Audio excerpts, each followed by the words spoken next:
Good afternoon. আপনারা সকলে এখানে এসেছেন আজকে আপনাদের ব্যস্ত কাজের মধ্যে, এর জন্য ধন্যবাদ জানাই। স্টেটসম্যান গ্রুপের তরফ থেকে বলতে চাই যে এই যে ভিনটেজ কার র্যালিটা বছরের পর বছর হচ্ছে এবং এত উৎসাহ বাড়ছে মানুষের মধ্যে, এটা খুব ভালো। আমার আগের বক্তারা অলরেডি সব কিছু মোটামুটি বলেছে।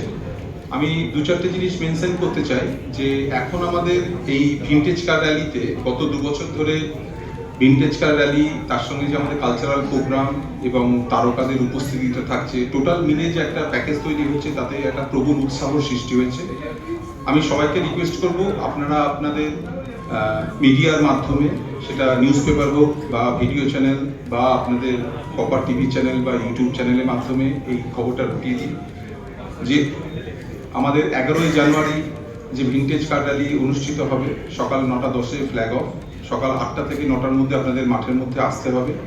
যদি পাস নিতে চান, totally free of cost pass দেওয়া হয়। উৎসাহী যারা দর্শক আছেন তারা আসতে পারেন স্টেটসম্যান হাউসে সকাল 11টা থেকে সন্ধ্যে 6টার মধ্যে।